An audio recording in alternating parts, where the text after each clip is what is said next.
Welcome to our channel, Pyramid Times. We have with us wonderful guest, Chris Wilson.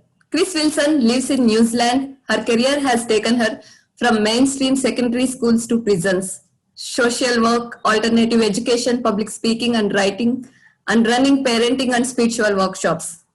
Since 2010, she has been working in Akashic Records, the energetic record of every experience we have ever had as souls on earth. Chris has taught many others her simple method for accessing the records and how to utilize them for deep soul healing. She is an author of the book The Magic of the Akashic Records, and her second book is nearing completion, and you can watch out her work in Akashic Records, nz.com. With this, I will welcome Chris Wilson onto Pyramid Time Show. Hello, it's lovely to be here. So, Chris, what are the Akashic Records? What is it all about? As you said before, they're an energetic record of every experience we've ever had as souls on earth throughout all of our lifetimes. And purposely, I haven't read everything there is around, available on the Akashic Records because I've always wanted to have my own relationship with them. And what I've really learnt about them is through my work in the Akashic Records, but it's a beautiful energy. It's the high vibration, fifth dimensional quantum energy that the whole planet is moving into at the moment. It's a healing energy, it's a soothing energy, and it's got the information of every thought, feeling, everything that's happened. So we can go in there, it's got the answers to every question that we could possibly have, not just about what's happened to us in past lives, but what is happening to us at the moment and what might happen to us in the future. And the Akashic Records are actually in every cell of our body, and our so-called junk DNA or non-coding DNA. The Akashic Records are in there, so all that information is there on a cellular level in every single person. And because the Merkaba field or energy field that is around our bodies holds that Akashic, reflects what's in our DNA. The information is actually in our energy fields as well, and there are other places where the information is, but it's on an energetic level. So it's an energy. That's very great. So do we, what made you to choose Akashic Records, and why did you write your book, The Magic of the Akashic Records? Okay, so you want to know why I wrote it? Okay, so the Akashic Records for me were like a lifesaver, and they helped me so much, and I'll tell you my story soon. I'll try and break it down, but they helped me so much that I just wanted the whole world to know about them. I discovered them, I'd heard about them before, but I taught myself, or I learned how to access them in 2010, and at that time I'd had 3 years really harrowing, really difficult years. I've got 3 children, and my oldest child at that time was 21, but from the age of 18 she was very, very unwell mentally, and it just seemed it happened really quickly. She got very, very ill and just didn't want to be here anymore, and had like many suicide attempts. There was a trigger. There's something that happened to her when she was 16 that was a trigger, but the more I thought about it, I looked back over her life, I just got the sense that she had heard there was something that had happened in other lifetimes that she'd sort of carried into this one with her. So it was like she was carrying this burden. And from looking back to when she was first born, she just looked absolutely terrified, like the first time I held her as a little baby. She just had this terrified look as if, I don't want to be here. This life is going to be so difficult, and I just want to go back. And she never found life easy. So I was just heartbroken when she was so unwell, and it was very sad because she had to go into psychiatric care, and it did save her life. And now she's 31 and she's a lot better, and she's very happy that we made that decision. But it was hard, and so after 3 years of it was really harrowing 3 years. I discovered the Akashic Records. I was able to open them. I was able to easily get information. I was able to answer questions like, You know, why did I choose to be my daughter's mother? What is my learning with her? How can I help her? And it was just extremely helpful, but it wasn't the information that I received so much that helped me. What I realized is that after about 6 months of being in the Akashic Record energy a lot, just not just for myself, but I started giving readings for other people, and I was in there, had them open a lot in the energy. I just felt completely different. Like what was happening in my life with my daughter was much the same. There was still a lot of drama, a lot of sort of admissions to hospital, a lot of, you know, trauma. It was very, very hard. But I was coping so much better, and I wasn't waking up every morning gripped in fear, you know, thinking, oh God, you know, today could be the day I lose her. And, you know, something had sort of pulled me out of a very dark place and helped me sort of rise above all that. And I looked at my life, and the only thing that was different was the Akashic Records. And what I realized is it's not so much the information you can get that's really helpful guidance from the records, but it's actually the energy of them. The energy is, as I said before, is that quantum energy, that high vibration. It's fifth dimensional, and it's healing, it's supporting, it's energy that sort of loves you and it wants to help you. And you know that the attributes of quantum energy are really quite amazing. In my next book that I'm writing all about that. I've done a lot of work, and it's getting some parts of my next book will get a wee bit more scientific. But it was like a lifeline, and it lifted me up. And so I just worked in the Akashic Records more, and then I started teaching workshops. And you know, it's interesting because my daughter was never very interested in this. She's been very anti-spiritual stuff completely until recently. At the end of last year, she met a beautiful man who loves her exactly how she is, and is actually follows an Indian guru. But I'm not quite sure. I keep forgetting the name, but I don't know if this is relevant or not. But he meditates twice a day, and she even does chanting, and you know. And I'm into spiritual stuff, and my husband is too. Like my daughter's father, definitely. You know, he teaches mindfulness, and we're both interested, but we probably come at it in slightly a different way. But it's interesting how the universe works, and it's really helpful for her now to be around that sort of peace. And when I opened her Akashic Record, I did see that she was going to meet a soulmate. You know, I hate that question about soulmates, but I knew she was going to meet someone. I kept thinking for years, when's he going to come? I was wanting him to come. Anyway, at the end of last year, he did, and they just seemed very happy. And so, yeah. So in the book, like I talk a bit about going from tragic to magic, and at the moment, my daughter's life is going from tragic to magic. So the Akashic Records had helped me. So I felt like they could help other people. And so I wanted to share my story with others. The Akashic Records at this time on Earth are being opened up to many people. You know, in the old days, I think they were the preserve of just a few. You know, it was quite difficult. Most people know about Edgar Casey, who used to access them. But now, like anybody, you know, coming from the right place with purity of heart and intent is allowed to, you know, really allowed to access them. So they're a wonderful tool for these times. And I wanted everyone to know about them. And it was also, I have to be honest, it was helpful writing the book because it helped me process, you know, a pretty challenging period in my life. And I love to write. And I feel really excited about books. I think, you know, if you can write a book and you can send it out in the world, you never quite know where it's going to end up, who's going to read it, who it's going to help. And I haven't marketed my book, but I haven't sort of given it a big push or anything. I just sort of set it out into the world to find its own way.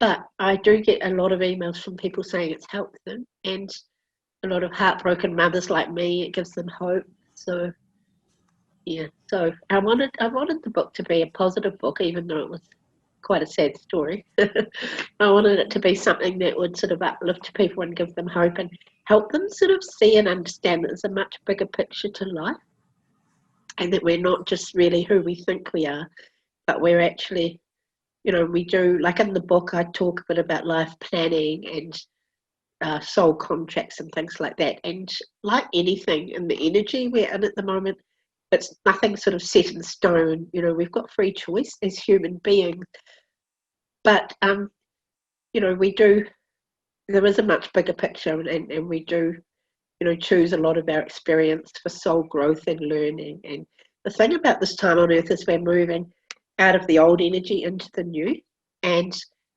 as we're going into a higher vibration, we really do need to release. Oh, I've lost you, I think. Yeah. So that's wonderful, Chris. Even I went through the book, and you have given a lot of case studies and also the messages that we get from the Akashic records. I think that will be an eye opener for many of us. Every reading that you have provided there, it is a touching somewhere in our core, and it is giving me the solutions. Like people will be having, why my life is like this, why my relationship is like this, why my finances are like this, or why I have got children like this. There could be many questions, each one of us going through their own experience. And this book has definitely the answers, even those who are not able to access their own Akashic records. But this book will definitely provide a lot of insight. How exactly Akashic records can help each individual. So Well, what what I tried to do was just to include, you know, case studies, and they're true, they're real people. You know, the situations were totally correct. The only thing I've changed is the names of most of them, and some of the people whose stories I told were quite happy for me to use their real names. So, but I tried to choose just information that would help people sort of enlarge on the topic and help people understand, you know, things from a soul perspective, really. So yeah, so that's why I did. And the next book has got quite a lot of case studies as well, but they're more woven into the so I'm going to tell a lot of other people's stories as well. Yes, and also going through your book, it was written that this lifetime, especially maybe the Earth is transcending from 3D to 5D, and we are resolving a lot of our karmas, which is past life baggages and Yeah, all. I know. Yes. Also, Yes. So, do you think these past lives are parallel realities, and once we solve the issue here, and it will be healed, we'll be healing all of our past lives as well? I didn't quite get what you said, but what we are doing at the moment, there's a huge clearing and releasing, because karma, for example, is an energetic that can't exist in the higher vibration of the fifth dimension. So we've had thousands of years of killing each other, hurting each other, you know, controlling each other, competing with each other. And if you're an old soul, like, it's built up, there is a lot of karma, but it is very easy to shift. And that's something that I work with people, you know, to heal, to release in the Akashic records. The thing about the Akashic records is all you really need is to have an intention, because quantum energy responds directly to words, to consciousness, to intention.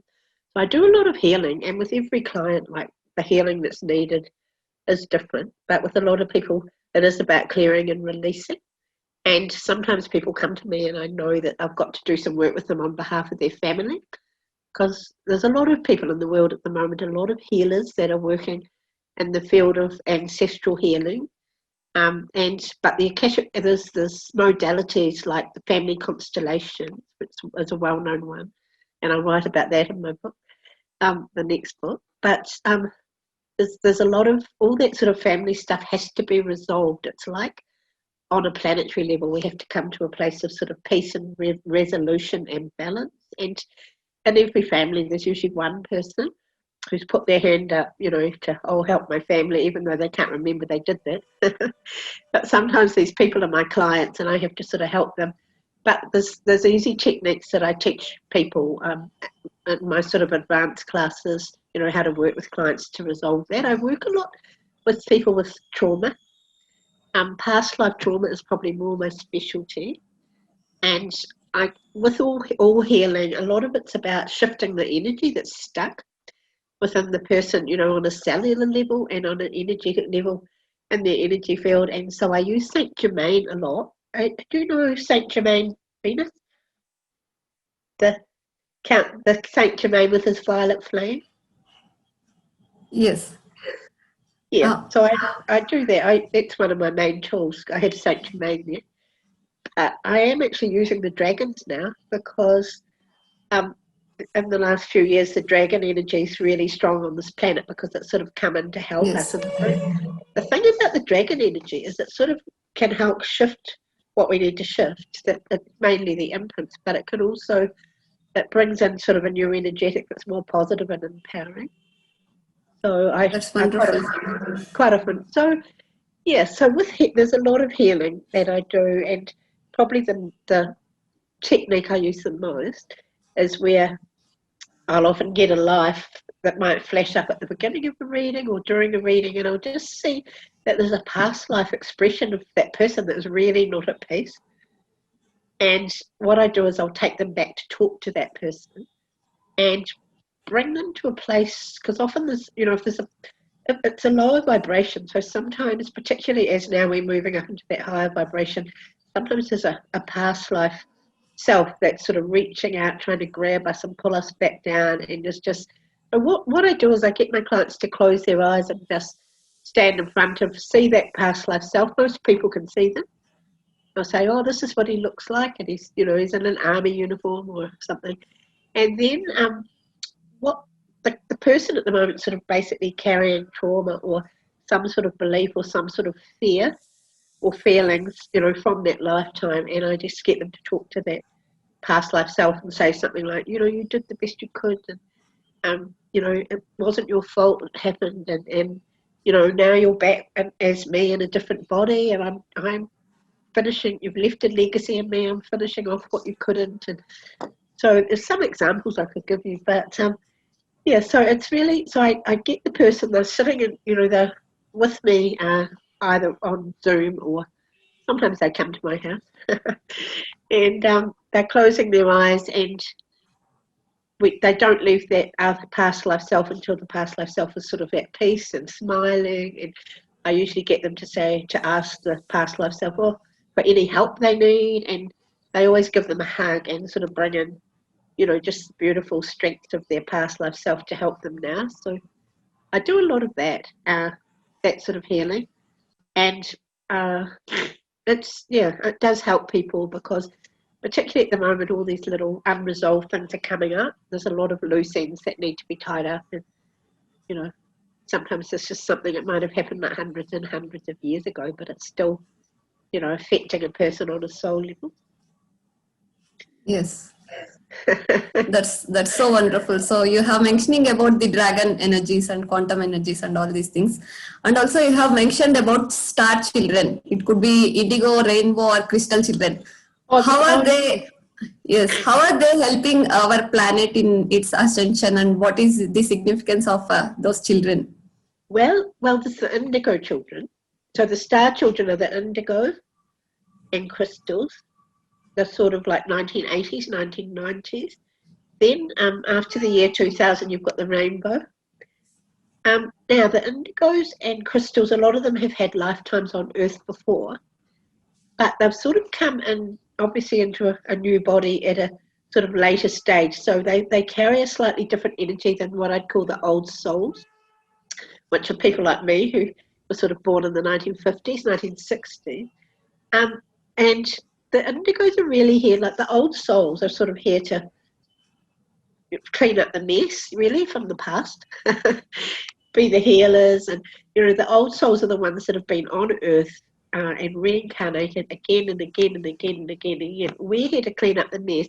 The indigos and the crystals are really here to build up new structures, to create the new. So their life purposes are often more positive, and just the indigos definitely, they can. A lot of them you'd call like millennials now.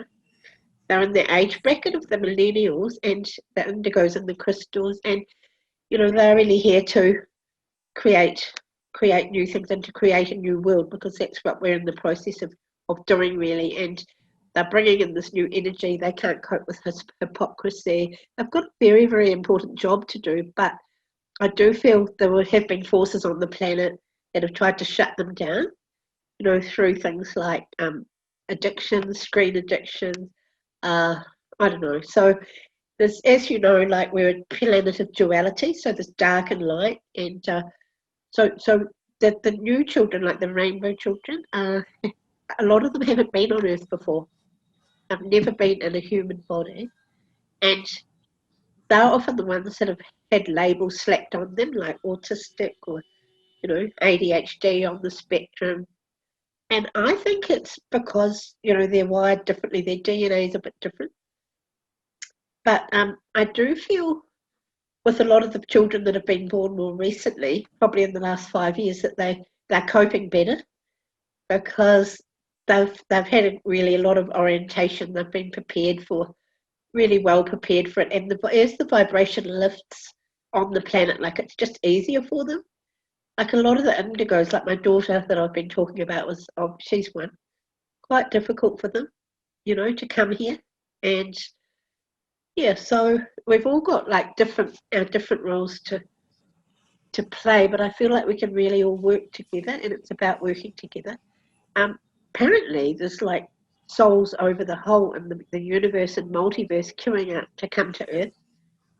There's a lot of souls wanting to be here at this time because it's just such an important time going into this higher, into this whole new paradigm of consciousness on the planet. And only the best applications, it's like applying for any job, only the best applicants get chosen. And some are a bit reluctant, like my daughter, but she really didn't want to come and be here because she knew, I think she had a bit of a sense of what was ahead of her, but she also had a lot of past life trauma to deal with. And it's what's happening at the moment is anything that we haven't really dealt with in the past, we are having to face up to. And yesterday I wrote a bit in my book, like we've been running away, all the things we've been running away from are sort of catching up with us. And the energy, particularly at the moment in October 2020, is actually very intense.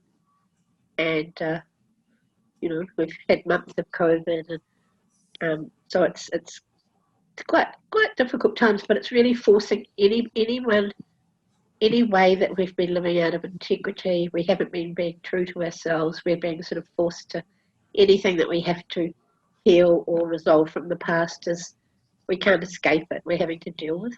So it is quite painful for a lot of people. But once the dark night of the soul is horrible, but the sun always comes out in the morning. So eventually it will sort of come out, and there's good reasons why we're all going through what we're going through, and there's always there's so much to be grateful for. Like even at the worst times, like I'm really grateful for what I've been through, because I wouldn't be teaching this, I wouldn't be doing this, I wouldn't have gone off in this direction. And I love what I do, so I wouldn't change a thing about any of the past, even though it's really, very hard. So I don't know if that's answered your question. I do know that there's a lot of people struggling on the world at the moment, and young people particularly, but and I do worry about that. But I think we're getting through it. Like the light is sort of increasing on this planet, and the light quotient is so high now that there's really no turning back, and we are going to get there. Please subscribe to the Pyramid Times channel. You go on YouTube and you subscribe, don't you? Yeah. No. So I will subscribe. Yes. Thank you so much. I think I have. I think I have already. Thanks. Thank you. Yes. Thank you, Chris.